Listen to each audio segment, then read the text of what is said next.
Hi, welcome to the Golden Years, Understanding Better Living. I'm Phyllis Amon, your host. Today we are so pleased to have with us Lynn Biot-Gordon, who is the Chief Operations Officer and co-founder of the National Council of Certified Dementia Practitioners, founded in 2003, and also the International Council of Certified Dementia Practitioners, founded in 2015. Lynn, thanks so much for making a long trip to be here today. You came quite a distance. How long did it take you to get here? It's about 2.5 hours. Wow, that's really terrific. The viewers are really excited to hear what you have to say and the information you have to share. So I'm so thrilled to have you here today. I'm excited to be here. Thank you for inviting me. My pleasure. I'm a certified dementia practitioner. I became one just a few months ago, actually. And so I learned so much when I took the course, even though I've been a professional who's worked with people who have cognitive issues over the years. But I learned so much. I thought it was important for our viewers to hear, you know, from the actual organization, information that would be helpful and help them understand their loved ones or, you know, people that they know. Wonderful. So, you know, about dementia, there are many different kinds of dementia. You know, the first episode we did, I had the Connecticut chapter of Alzheimer's, and we talked about the difference between, you know, that Alzheimer's is a disease and dementia is more of a symptom, and there are, you know, many conditions that contribute to dementia. So do you want to talk about that a little bit? Sure. You know, a lot of people interchangeably use the words Alzheimer's and dementia, Correct. not realizing there's over 100 different illnesses and diseases that cause dementia. And Alzheimer's is just one of those. Alzheimer's, of course, accounts for 2/3 of all cases of dementia. So it's easy for people to use that term in a common way, where it might not be Alzheimer's that their loved one might be suffering from. So what would be the difference then between Alzheimer's and dementia? Well, I'm sure that dementia depends on the illness that causes dementia, but what would be some of the main differences that people would see or think about? Okay. Well, with presentations, for the most part, your patient is probably going to look very similar regardless of which disease or illness they have. In some cases, there are big variations, but for the most part, even the treatment approaches are very similar. But for example, someone could suffer from a alcohol-related dementia, alcohol-induced related dementia. Oh, okay. Yeah. Someone could suffer from a vascular disease, which might cause dementia. But for the most part, you'll see the similar presentations in the patient, but I think it's more important to know exactly what disease or illness is causing the dementia so that we'll know which treatments to go through in terms of medications. Oh, Behaviorally, we're going to react and interact with the patient the same way across the board pretty much. But what really is important is to understand which medications are going to suit this person based on what I would call their comorbidities are, you know, what their other diagnoses are and what other medications they're taking as well. So in terms of dementia and Alzheimer's, because Alzheimer's obviously is a very regressive disease that affects cognition. Yes. So, you know, I say to people, it's, you know, you're regressing almost to where you started from. That's basically the process of what happens. To a certain degree, yes. To a certain degree. Yeah. So is that similar with other kinds of dementia? Absolutely, Okay. absolutely. So you'll see some of the same type of progression. Some illnesses will cause a more rapid progression, where some you'll see a moderate slow change over time, just like with Alzheimer's. So it depends, you know, and truly everyone responds differently depending on who they are. Well, just absolutely. Like anything, right? Right. And so what you'll see is one person who, you know, might have a very rapid decline, say in a year's time, someone else might decline over 2 or 3 years' time. Right. You know, and they might have the same exact diagnosis. Yeah, there's no predictability. It's very Right. difficult to predict. And so what I always say is, just like anything else, everybody has their own time clock, Right, you know, right. and we're all unique, and chemically we're all different. Just like some Right. of us are diabetic and some of us are not. Right, right. You know, so it's very similar that way, where you'll see the disease progress or act out in a different way sometimes. You know, it's interesting that you say that about individual, because when I've worked, you know, the viewers probably know by now I'm a speech pathologist, and I've worked in many skilled nursing facilities, and, you know, I've worked with people with a variety of different issues, you know, and my specialty was working with people who were vent dependent originally and Yeah. trachs and stroke patients, and people would say, well, how long do you think it's going to be? And I'd say, you know, I don't think anybody could tell you that. And the example I always give is, and I guess it applies to dementia as well, based on what you're saying, you know, I could get a cold and be fine in 2 days, 3 days, and 2 weeks later you could still be coughing. So, you know, it does depend on the person's individual makeup. And we always say that, even in our course that we present. We say, you know, when you've met one person with Alzheimer's, you met one. They're all going to be unique. Right, and I think that's a very important thing, because people have this preconceived notion, and once you have that diagnosis, you know, I think people already are seeing the end. You know, like their mind goes there immediately, rather than dealing with what's in front of them at that moment, that day, that week, that month, that year. Right. And we always say you have so much living to do. Regardless of a diagnosis, you have so much living to do. And so, you know, we would hope that practitioners, family members, whoever, would not just write someone off because of their diagnosis. To understand they still have a lot more living to do. And it's our focus to try to promote the best quality of life for whatever time frame they have left. And so that's really how the NCCDP was born. You know, years ago, my business partner and I, we both started the company together, Sandra Stimson. When we started the business, it came out of a need where people were saying, you know, our frontline staff, even our caregivers, you know, if it's a husband or wife at home struggling to take care of their loved one, they need information, because is this really the end? What do we do now? You know, should we be writing wills and, you know, all these things? And so we would do consulting at facilities, nursing homes and assisted livings, and we would be presenting topics at a time, I would say. So someone would say, could you come in and talk about just an overview of what the chemistry of the brain is like, what's going on with dementia, or Alzheimer's specifically. And then they would say, well, can you develop a topic, and can you come in and talk to us about wandering? What do we do when our loved one wanders? Why does that happen? Could you come and talk to us about aggression? What is that about? Does she hate me now? You know, and we're saying, no, you have to understand it has to do with what's going on in the brain, not necessarily what's going on out here. Sometimes it is related to what's going on out here. So over time, we started developing these different modules in order to help the caregiver understand you have a whole lot of living to do, and if we can do the research and bring the information to you to help you along the way, then we've done our job. And so we started writing, you know, and researching and developing this curriculum over time. And we said we can condense this and get it down to an 8-hour course.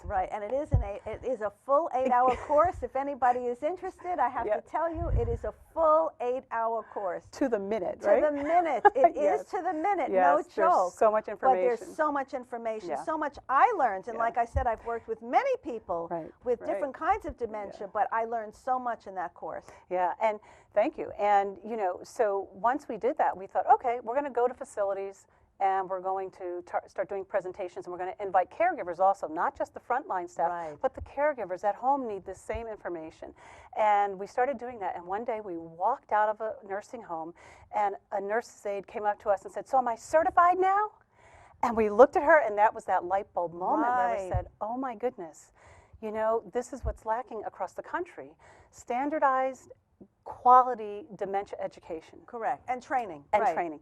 And so we realized, and certification, you know, showing that people have made the extra effort as well as the commitment to continue their dementia education so that they can be the best possible caregiver out there on that unit, or whether it's in that home. You know, so that's how we started the company, and the certification added to it. So in doing so, we never thought, you know, going back 16 years, we never thought that it would grow the way that it has. But here we are with the cases of dementia growing exponentially worldwide. We know just here in the United States that Alzheimer's is the 6th leading cause of death. And we do know, I always said, you know, people use that magic number 65. Where do you get that from? You know, oh, 65 is the age of retirement. Oh, 65 is when you're elderly. But guess what? 65 also is what they say, that every 65 seconds someone is diagnosed with Alzheimer's. And I think there is a statistic that says by 2050, in the United States alone, they anticipate, without a cure or any kind of other kind of treatment, that 15 million people will have Alzheimer's, and that's only in the United States. Now, worldwide, I read an interesting statistic that someone is diagnosed with Alzheimer's. Originally, I thought it was every 6 seconds, and a few weeks ago, I thought I read that it was every 3 seconds. I was on a website where I saw that, but I mean, obviously, it's a tremendously important issue that people need to understand, and you know, there are many different ways that it's being approached. Now communities are becoming dementia-friendly communities. I'd like to talk about that so people have an understanding about that. It's very exciting, actually. It is. You know, we've been trying to, I think, across the country for a number of years, and it's been slow, creating dementia-friendly communities. Now what you might see is even restaurants might have a sign, you know, to let you know that they are dementia-friendly. Yeah, so now restaurants, hotels, we have a collaboration, or not, I'll say an affiliation with the TSA for the United States government, because we have input on their monthly meetings to say, you've got to make the TSA, the airport process, dementia-friendly. People don't understand, I don't take off my shoes, I do keep them on. They're seeing someone else accuse them, so they want to take theirs off, not realizing that they don't have to. You know, so we're even, you know, spreading information in all avenues to make dementia-friendly communities. Now, specifically, there's been communities developed where, you know, everything is ADA equipped. So someone's house, the doors are wide enough for a wheelchair or even a stretcher. The showers can accommodate a shower chair. You know, the handles are ADA equipped so that anyone, even with a prosthesis, could be able to open the door. Tell people what ADA is. I should say that. The American Disabilities Act. So what we want to say is we try to make sure that the facilities, like anything in healthcare, will be ADA compliant.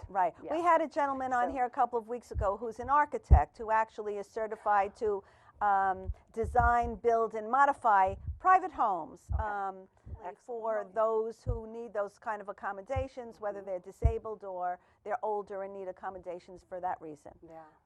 So that's very important. When you said about the airport, though, what about when a person gets on the airplane? And what about behaviors that can erupt, I'll say, you know, as a result of being on the airplane?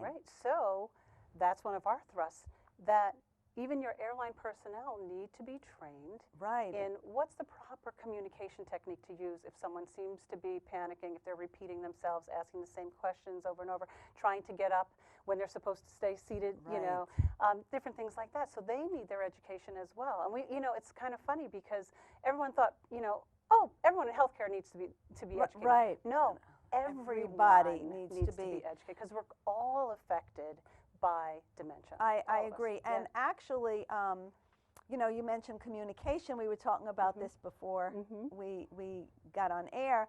You know, as a speech pathologist, obviously that's something that's near and dear to my heart. And when I went through the training, I was like, oh my God, I could talk about this because people, and it's not just for dementia, but particularly for people that have dementia, you know, how you communicate is so very important. And to be able to read what the person is saying to you behind the words or beyond the words, reading their facial expression, their tone of voice, their body language, because they may not have the right words, but they may be conveying some other level of frustration, or just because, you know, I've talked about this when I do my own seminars, that, you know, somebody could be saying, you know, I want to go home, I want to go home, I want to go home. They could be home. That it could be that what they're really saying is they need comforting. They need that, you know, the comfort that they're used to getting when they were home, whether it's from their family, loved ones, even from when they were younger. It's bringing them back to that time. So it's way beyond the words themselves. Absolutely, because sometimes with dementia, we might only have one word left. Correct. And that word means everything. Correct. And so that's part of our training, in that when we talk about communication, we say, what if this person only has one word? That means that now we have to be the detective as the caregiver. Correct. We have to pay attention to the nuances. Is she saying it in a relaxed way? Is she saying it in an intense way? Does she say it with some kind of you know, is there an anxious tone, An anxiety, a sad tone? And so we have to be good detectives, because it's not just the words anymore, because sometimes those are gone. So what I say to people is, and not comparing an adult whose cognition has declined to a point where they, you know, they've regressed to that point where they only have one word. I say, like, you regress to where you started in a way. So what I tell people is, think of if you had a baby and they were crying, or they only had one word. How would you approach them? You would think, are they wet? Are they hungry? Are they cold? Are they tired? What are they trying to convey with those cries? We have to apply that same level of thinking to the person who has dementia. Exactly. So one of the things that we talk about in our classroom is to use basic needs first, to go to the basic needs first. So if you're not understanding them and they realize you don't understand them, let's go to basic needs. Is it that they're fatigued? Is it that they're cold? Is it that they're thirsty? Is it that they just need comfort? You know, do they need that hug, that occasional hug that they need throughout, you know, periodically throughout the day? And so it's important for us to go to basic needs first. And if that's not it, then sometimes we have to be creative and try to figure out, what could it be? You know, and sometimes offering something by saying the word does not help, because they might not understand the word anymore. So sometimes we have to use gestures. And it's a case-by-case basis, because as we said, everybody's different. Everybody's different. So it might be, you know, actually gesturing, are you thirsty? You know, are you tired? You know, and the more that you work with your client, the more you get to know them. And you get to kind of find out what kinds of gestures, what kind of nonverbal language works with them, you know, that they can actually still interpret. You know, I was talking to a friend of mine the other day, a very good friend. Actually, it was last week, and she was telling me a story. She went on vacation with her daughter and her 2 grandchildren, who she takes care of during the week, and obviously they were in an unfamiliar place, and the younger one, who I think is 5, woke up in this room. She didn't know where she was. It was dark, and she got hysterical. She started crying, and she was frantic. And so from that conversation, I said to her, you know, I'm going to remind people of what it feels like to be in that situation. Think about the person who's confused. Maybe now they're not home anymore with their loved ones, or maybe they're not in their own home. Maybe they are in a skilled nursing facility, and they wake up in a room and they have no idea where they are. And people only hear people crying out, and they don't understand what that's about. That's right. That's right. So it's so important to realize that, you know, from moment to moment, we could be comfortable. And then 6 minutes later, we don't recognize this location. It's not our home. It's not our daughter. This doesn't look like my dining room. And so how do we approach that? We can't panic. We have to be the calm, because that's what they're looking for. They're looking for calm. They're looking for comfort. And they're looking for someone to help us reason the way. You know, so we have to be it means being very patient, meaning sometimes repeating ourselves. And I always say, I don't care if you have to say it 20 times a day. Every time you say it, you're going to say it as though it's the first time. Because you have to help this person be oriented. It's important, as I said before, we're trying to add quality to their life for whatever term of life they have left, but also we're trying to interject moments of joy.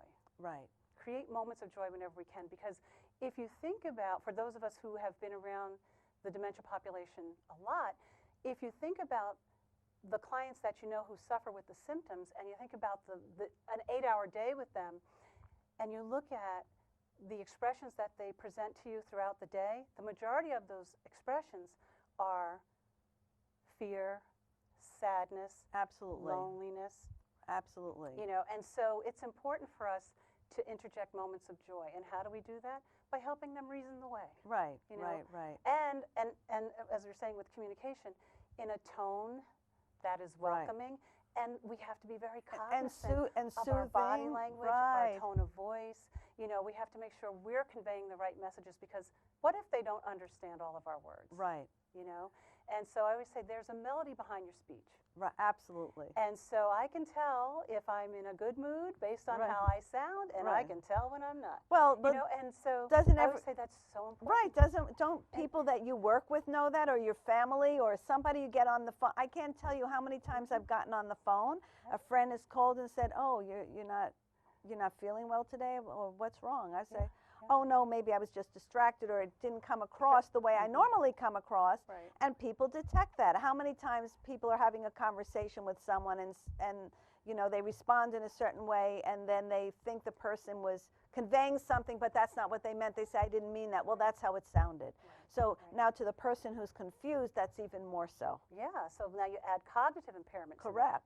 Now what they're trying to do, if they don't understand our words, they're trying to read our signals and our Right. sounds. Right, right, So our right. intonation is important, Right. that we speak in a, you know, in a calm tone of voice. You know, it's important with our body language to use welcoming body language, not closed body Right, language. right. You know, so that they understand. Right, Yeah, exactly, exactly. So, and I think what happens though with caregivers is they are in it all day long, and Right. sometimes it's frustrating. Absolutely. And sometimes it's wearing at their patience. correct. And so it's easy sometimes to become short and abrupt. Right. And we have to remind people that's human. That's human behavior. Right. And You know, forgive yourself human for response. that moment. Yes. Right. And I always say And let just that take a go. moment, Right, regroup, exactly. and come back and think about if all this person could understand is your body language and your sound, what would you do now? Right. You know, Right. and one day, God forbid, what if you're that person?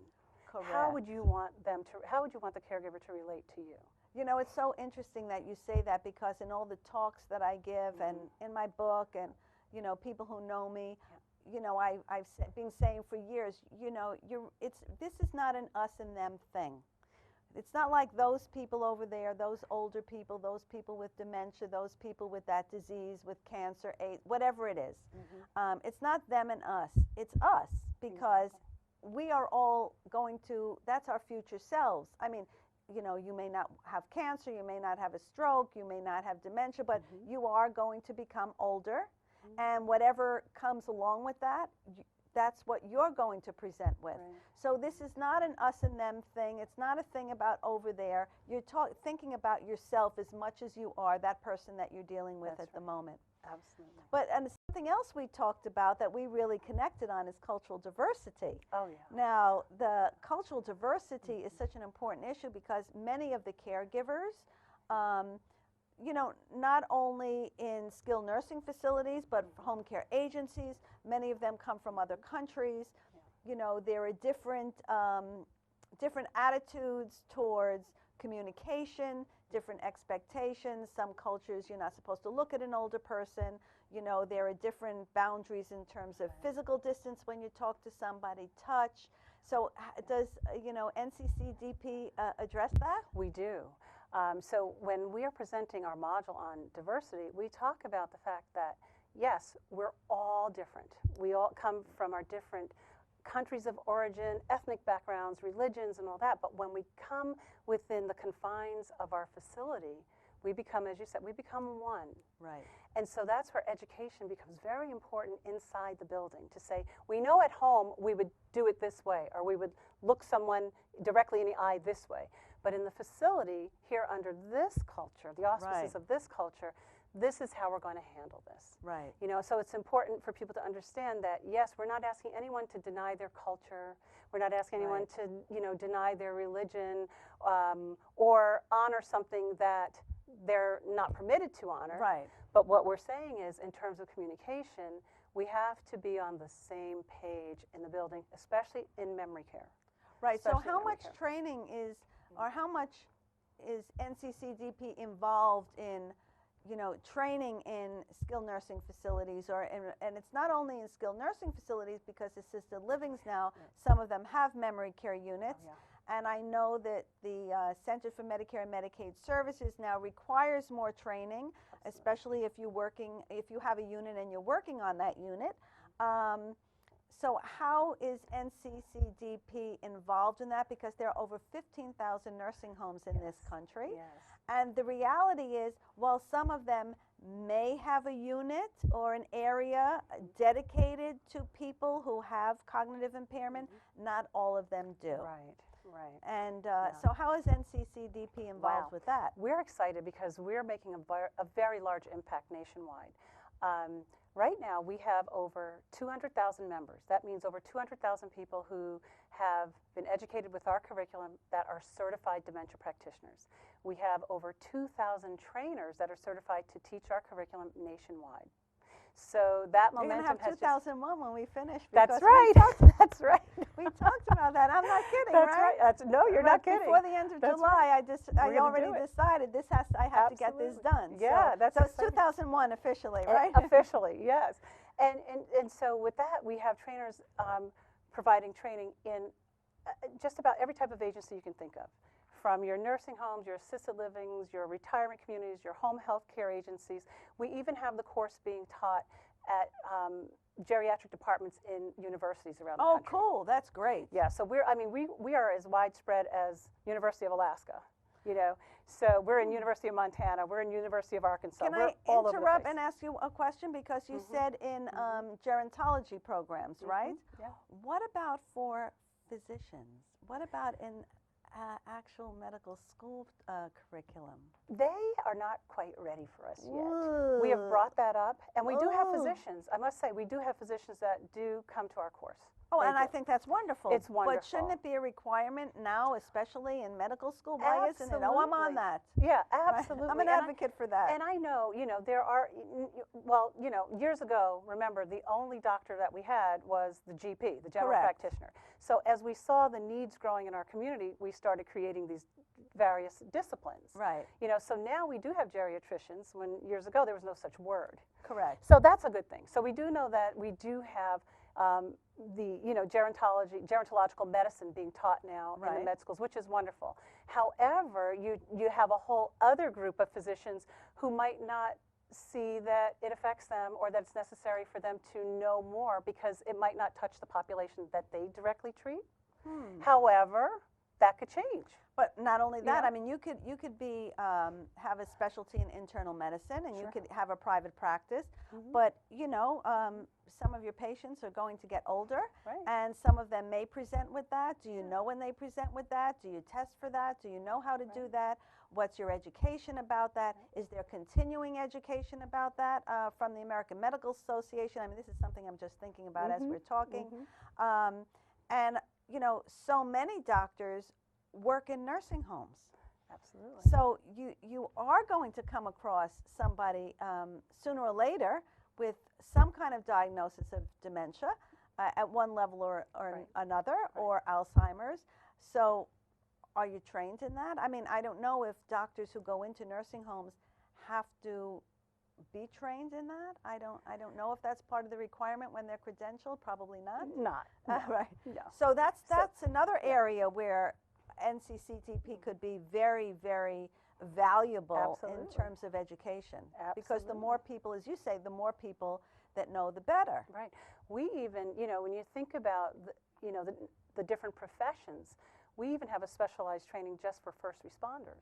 Oh, that's terrific. Because, you have a first responder who literally is the first person on the scene. Correct. What do you do when you meet this person? They're cognitively impaired. They're trying to tell you where they live, but they can't get the words out. Right. So now we have a first responder training so that they have learned now good communication techniques, learning to also what's very important is understanding more about aggression and dementia. Right. So that they don't treat the person as though they're going to have to arrest them. Right. Or because it has happened, unfortunately. Right. The person has been mishandled because they didn't realize they were cognitively impaired and didn't know, how to interact with Just like psychological, emotional impairments. I mean, obviously, I think we've come a little further in that regard, but it kind of falls into the same category. A couple of years ago, I had a patient in a nursing home facility. He was there on a short-term rehabilitation unit. He was younger than I was, and he had a stroke. And unfortunately, because of the type of stroke he had, he couldn't really, what was coming out of his mouth, we would call it word salad. I mean, you really couldn't make head or tails of it. And his comprehension, his understanding of language wasn't so great either. but physically he was fine. He looked great. And he wanted to go home very, very, very badly.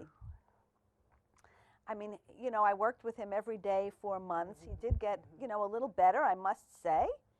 But we were very concerned when he had to leave the facility for the very same reason that you're talking about. So it's not only dementia. I was saying if he walks in the street and something happens and a police officer or somebody comes up to him, he's not going to know what they say. He may respond in a way that's provoking or that somebody thinks is retaliatory or aggressive, and what can happen. So I certainly, you know, obviously that it applies even more so to somebody who's confused, who doesn't know where they are, and then what? I mean, you know, how would any of us respond when we're confused? Right? I was talking about my friend's granddaughter. I mean, she woke up in a room, she was screaming and frantic. Yeah. I mean. Yeah, so it's important that these first responders have their education as well, whether they are policemen, firemen, EMT, Red Cross, Salvation Army. I mean, you think about people who are out there on the front lines when there is a fire, a flood, you know, an earthquake. They need this information. What about restaurants? Restaurants, that's what we were talking about, where now restaurants are joining the movement to be more dementia friendly. So that means that the waiters are taught to speak directly, slowly, take their time. Some restaurants have gone to having an alternate menu that has pictures because they might not be able to discern the words now, but they can identify the meal by a photo. So there's lots of different things going on now in the facilities. Also making sure that, you know, that the companion who's with them is aware when they come in or that the companion knows to let the restaurant know that this I have a special guest. That's fascinating. I think Connecticut is becoming a dementia-friendly state. Is it not? I think so. I've read about it. Yeah, I think there's a movement here for sure. Right, and I forgot how many states there are around the country. Do you? I don't know the exact number, but how should I say this? I think we're only up to maybe half. Or less than half. I don't. The last number I remembered was like 11 or 13, but I could be wrong. Yeah, I don't think it's more than 25. Right, which is a shame because it's such an important issue, and like you say, you know, people are talking about it. But you know, one of my goals that, you know, I said before we started, and people who know me, I say, you know, I'd like for a national conversation about this to really happen because. Yes, you know, there's NCCDP, there's the Alzheimer's organization, there are other, you know, advocacy groups, and, you know, there are commercials on television about, you know, medications and Alzheimer's and, you know, care in your home, but it's not really a conversation on a national level. Not really. And that's part of why I'm doing all of this, because I really want to get it there. Yeah. And it's not only about dementia and Alzheimer, but what are our attitudes towards getting older? What are our attitudes towards these people? You know, I was talking yesterday, and I was saying, you know, when a baby is born, you don't say they start here and they're declining. They start here and they're progressing. So instead of thinking about it in terms of declining years, they're advancing years. You're continuing life's journey, you're advancing, and whatever comes along at that point comes along. And I just would hope that we could get to thinking about people who are advancing in age differently rather than declining years. Maybe their cognition is declining. Maybe physically they're declining because they're not what they were before, but they're really advancing in years, and this is part of that journey. This is part of the journey, yeah. And, you know, one of the things that I talk about in my presentations is that it doesn't matter what illness you're suffering from. In most cases, I'll say, the spirit is not diseased. The spirit is there, and it's healthy, and it's vibrant.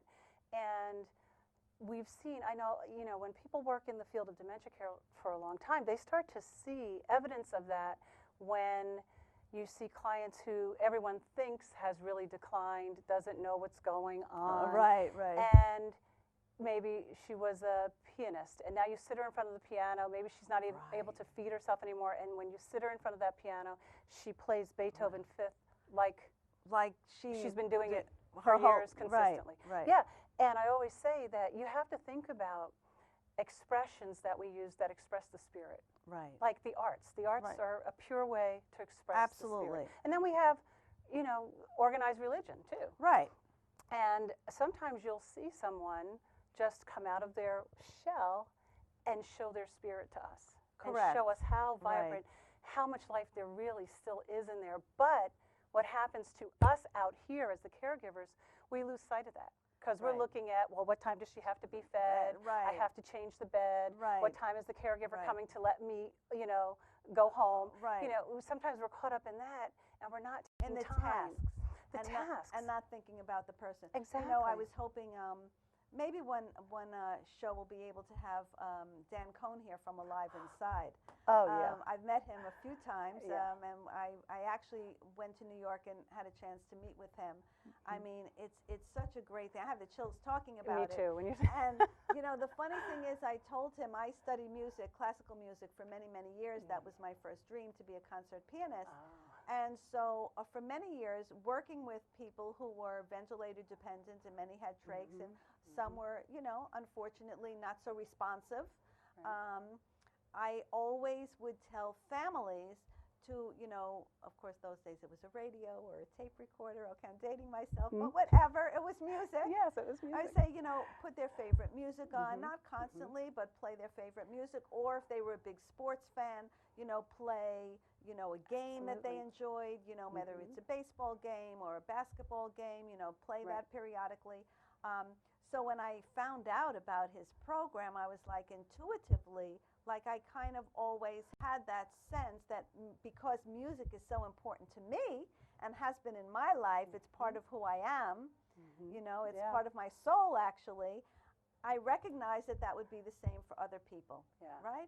Yeah, it's a very important tool for expression. Right.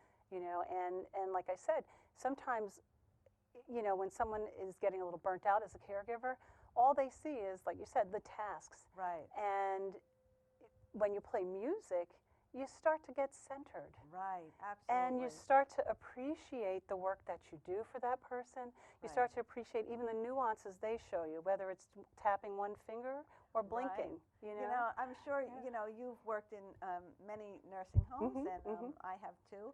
And when they have, let's say, a concert or somebody comes and plays music, and they'll say, oh, look at so-and-so, they're dancing in the chair or they're tapping their, I mean, they do really come alive. Absolutely. And I mean, it really, you know, I use the example for people like if I gave somebody the name of a song, and they'd say, gee, how does that song go? I really don't remember all of the words. But if the music starts, all of a sudden you find yourself being able to sing all of the lyrics to the end because it triggers a different part of the brain. It's automatic. It's very deep inside.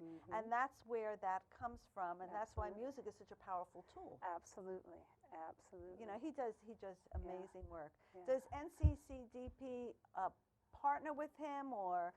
No, we haven't partnered, but Dan, if you're listening, Right. hey, there's always a partnership Right. available. Right. Yeah. I think it's just great. You know, I've spoken to many facilities about getting the program. I know a few who have that, who have the program, and they talk. It's you know, great. they say wonderful things about it. Yeah. So then you and I talked about dementia practitioners. There are trainers, and then there are managers. Yes. So can you talk a little bit about that? Because I'm interested in that actually. Okay.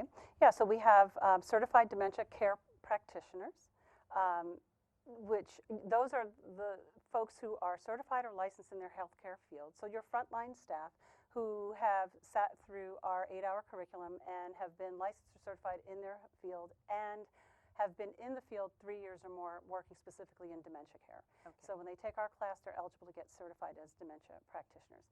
Then you have our trainer program. We call them the Certified Alzheimer's Disease and Dementia Care Trainers. So they become certified to become trainers to teach our curriculum to their frontline staff. Oh, cool. Okay. Okay. Now, I shouldn't confuse anyone, but anyone can take our class, but not everybody's eligible to get certified as a dementia practitioner. So as I was saying, that's interesting. So say a husband taking care of his wife, he comes to the facility, you know, 7 days a week. He wants to take the class to get the dementia education. That's what we want. but he might not be eligible to get certified after he Oh. completes the course because he's not licensed or certified in a healthcare field, and he's probably Okay. not been working directly in dementia care for 3 years. Right. So okay. that's the distinction. Right. So anyone can take the class. We encourage everyone to take the dementia course. And I think it's valuable, and people definitely should. It's it's absolutely helpful. So you have the course, and people can get certified or maybe not be eligible. And then you have the trainer portion, where someone can get certified to become a trainer.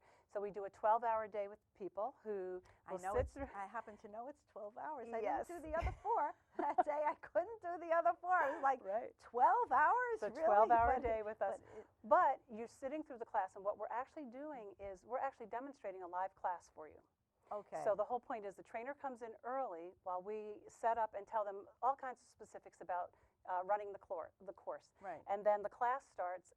We do the full 8-hour day so that the trainer is observing the class so they can see what kinds of questions come up. Oh, okay. They are previewing our PowerPoint slides for the first time. They're seeing what the student handout notebook looks like, because that's a pretty lengthy notebook that every student gets when they come to the class. Right.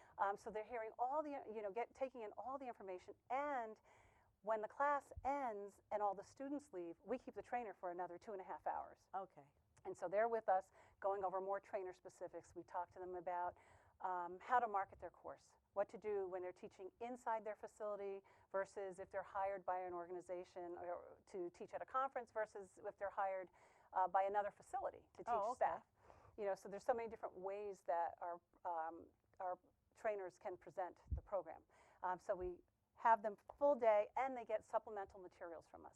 Not only do they get the instructor manual and the master student handout notebook, but they also get the PowerPoint on a flash drive. They also get supplemental books, one on architectural design, another one that's terrific. Another supplemental book on Alzheimer's disease and dementia care. And we ask them to please read through these because it's supplemental information for you to have, because we couldn't possibly put it all on the slides. Right. So this is, more information for them to have. And also what we have is a video that we give them on intimacy and aging, which is very important. Very important topic. And we just launched a brand new video that we just created from NCCDP that covers intimacy and aging. And we talk about the topics that a lot of people don't talk about. Right, because it's an uncomfortable subject for people. Like what types of things should we be talking to our practitioner about? If we're an elderly person, a sex life is a very important part of our lives. Absolutely. But when we get older, we have a societal...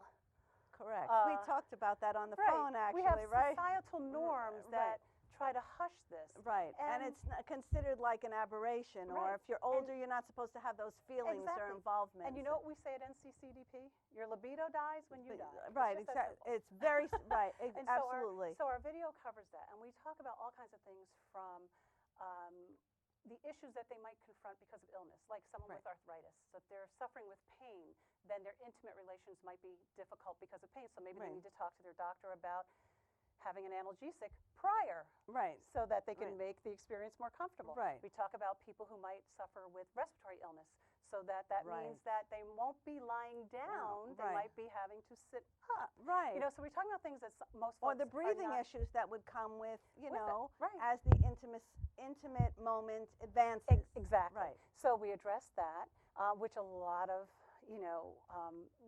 to this point that I've seen intimacy and sexuality education in terms of the elderly population, I'm not seeing people having frank discussions about it. Absolutely, and working, not to interrupt, but working in nursing homes, I could tell you it's a very uncomfortable topic. People don't want to address it. And I myself, it took me years to come to it. I have to be honest with you. It did. You think, oh, that's like an aberration, or what's wrong with them, or whatever. But as I've gotten older, I realized that it's an important part of life. It is. I once read a quote. It said something about in the United States that we think that intimacy is for the young and restless, but not for those on Golden Pond. I like that. And I thought, well, this is. I like that. But it's true. But it's true. And so in our, what we do know nationwide is that the topic of sexual expression in the elderly is very rarely taught in our facilities. But something of sexual nature happens every day in our facilities. Absolutely. So why aren't we educating our staff? So that's why we feel this video is very important. So if someone's not comfortable, if they're the in-house educator and they're not comfortable with this topic, get our video, turn it on. It comes with a companion workbook also. You know, so also a big part of this video is we talk about what happens with sexual expression as a result of dementia, and how do we handle it? That is very interesting. What do we do when there's, you know, a delusion, and that we're paranoid about something? What do we do when it appears that one person is in the know and the other person is not? So we address a lot of different issues, and also a big part of this for us is addressing LGBT issues too.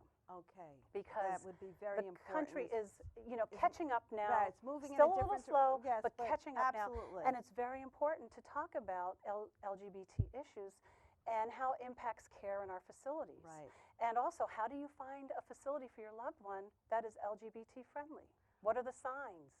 We spell it all out in the video. Right. So we cover a lot of different topics in 23 minutes. Right. And we felt that, you know, we tried to cover, you couldn't cover everything, but we covered the key points. Right. Because it is the topic that is very rarely presented in our facilities, unfortunately. Absolutely. Like I said, I have my own experience with it, you know, through the years. Sure. And, you know, and I have seen things change to a certain extent.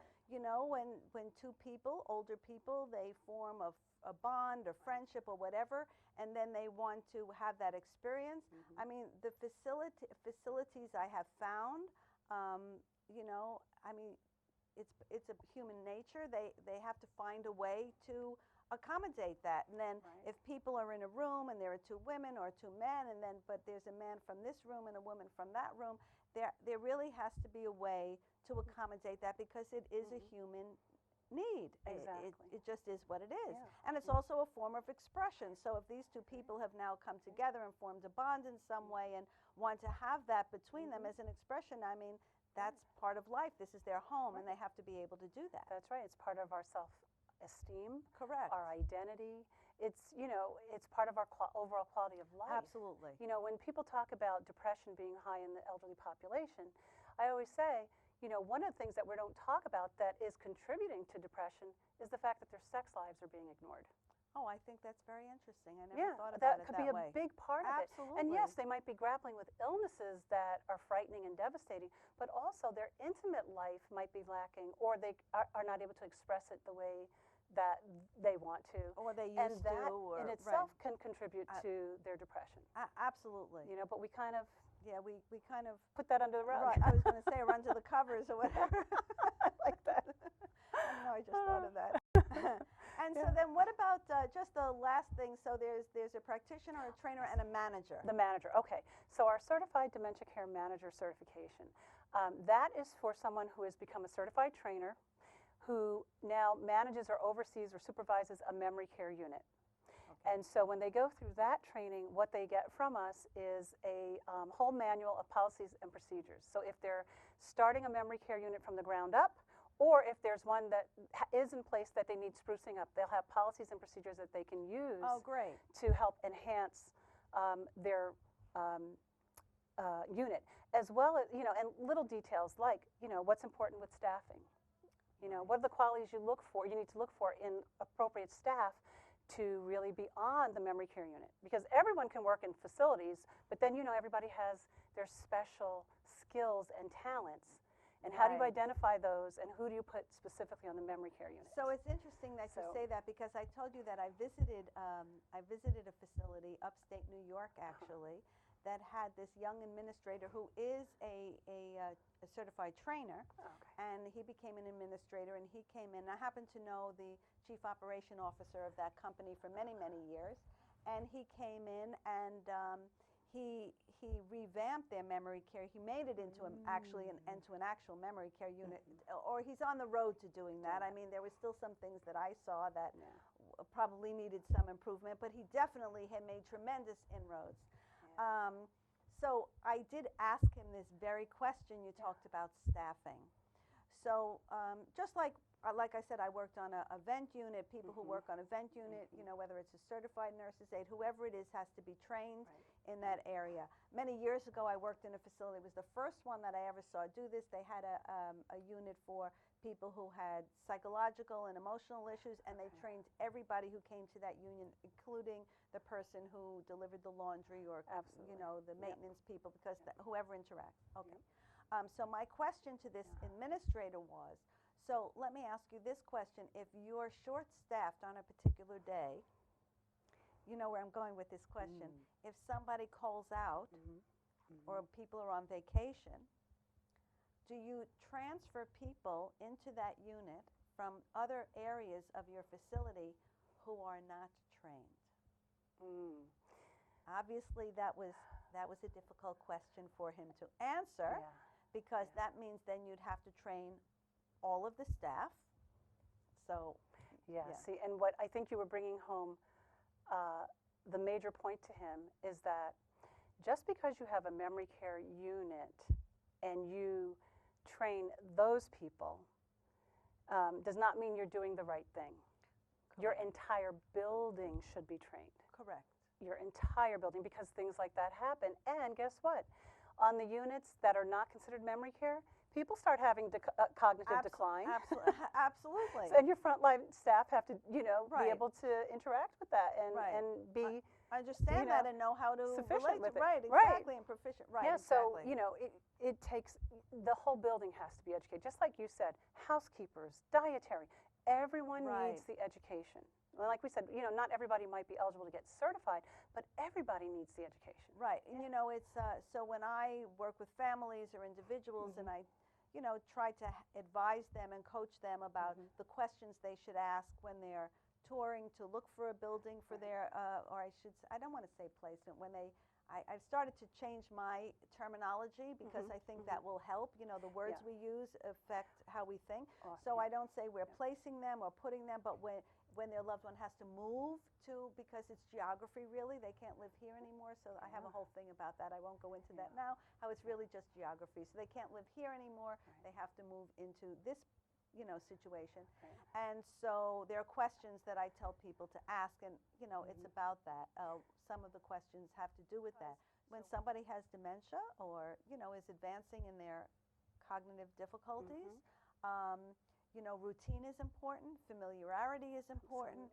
Now some strange person comes in they never saw before, they don't know that voice. Like you say, maybe it's not even the facial recognition, maybe it's the tone of voice that they know. You know, we all know when we work with somebody for a while, they say, oh, I know you were walking down the hall, I could hear your footsteps. So there's a lot about a person that conveys information. And, you know, that person that they're used to, that's not the information they're getting, and now how are they responding? And what knowledge does that person have in terms of how to respond to them? Right, and that's why part of our training is that we tell them you have to document very well.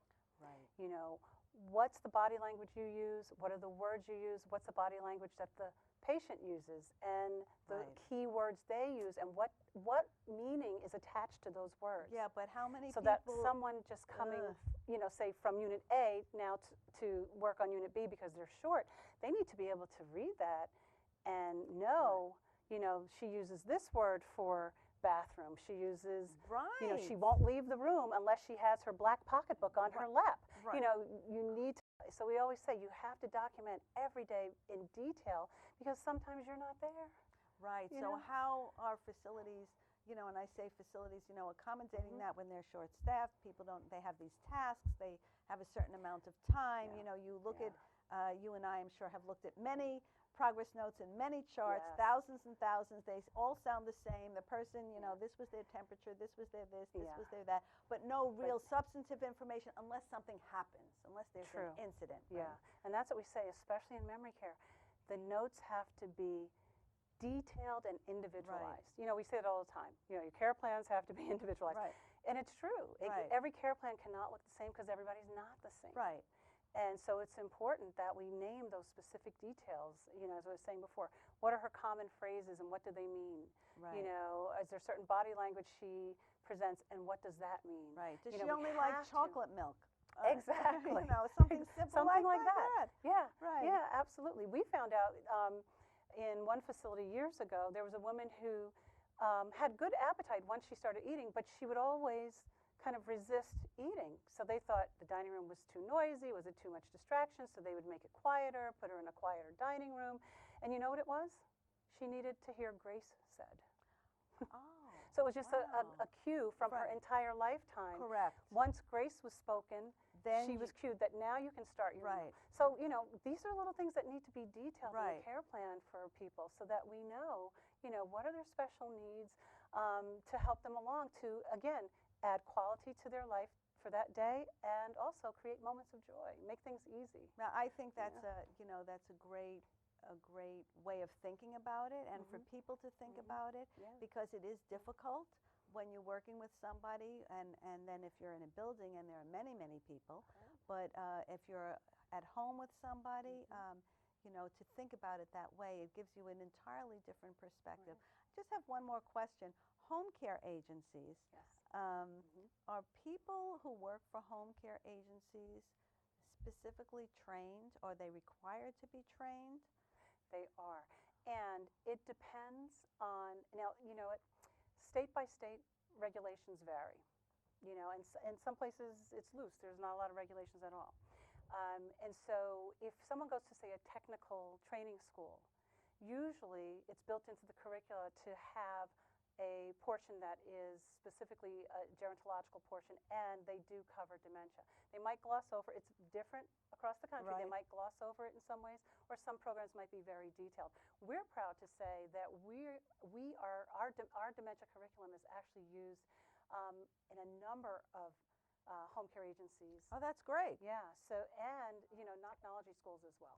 Oh, good. Yeah, so that, you know, we know when they come out, they graduate with their certification and they're going to someone's home and dementia is present, we are quite confident that they're going to do well with that patient. So that's something that families, a question that a family should ask. They should a ask. home care agency, even if their loved one has mild cognitive decline, because that, you know, it could be a difficult thing even when it starts to become mild, and the person is aware, they become frustrated, and then that sets up a whole other chain reaction and communication. So that's a question that they should really ask. They should be you know, is the person that you're going to send me, or I need a person who's trained in dementia, is certified in dementia training, or whatever terminology they want to use. Yeah, they should. They absolutely should. Something just happened significant in the state of Illinois.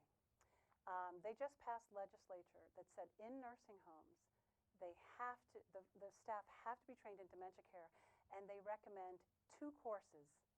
We are one of those courses. Oh, great. Yeah, throughout the state of Illinois. That's terrific. Yeah. That should be in every state, if you ask me. We actually are part of a movement that occurred in the state of Texas, where the Department of Health there actually was involved with, of course, reducing psychotropic use, especially that's a whole in the other elderly story. population, and then especially in the dementia population. Right. And what happened was the state of Texas was listed bottom of the list as last, meaning they were doing, you know, they were prescribing the most psychotropics. Right, they were doing poorly. Your dementia and your elderly population.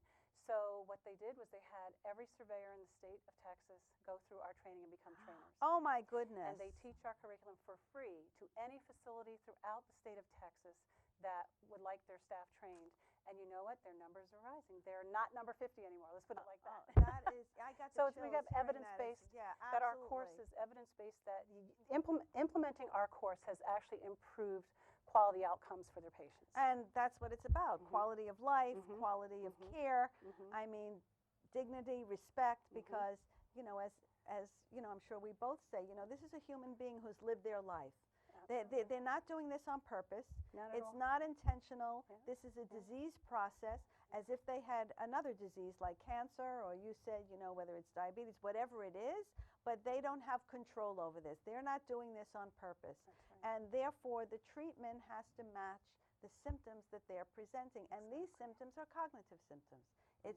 And it has to start to be thought of in that way. In that way, absolutely. You know. Well, anyway, Lynn, this was just so terrific. I'm so glad you were able to come. I thoroughly you. enjoyed the conversation. We're on 2001 now because I'm going to be a You're coming trainer. on. You're going to be a trainer. Absolutely. I love it. Absolutely. And a manager. I want to become a manager become also. a dementia care manager. Absolutely. Absolutely. So Thank anyway, you. thanks so much for making the trip. This was just so thank terrific. You, Phyllis. I really thank you for enjoyed having me today. It was really great. Yeah, so thanks for tuning in today, and I hope you enjoyed the show as much as I did. This is Phyllis Amon saying goodbye until we see you next time on the Golden Years, Understanding Better Living. Hi, I'm Lynn Biot-Gordon from the International and National Council of Certified Dementia Practitioners. Thank you for watching my interview. If you'd like more information about our dementia care seminars or any of our certifications, you can go to our website at nccdp.org. That's nccdp.org,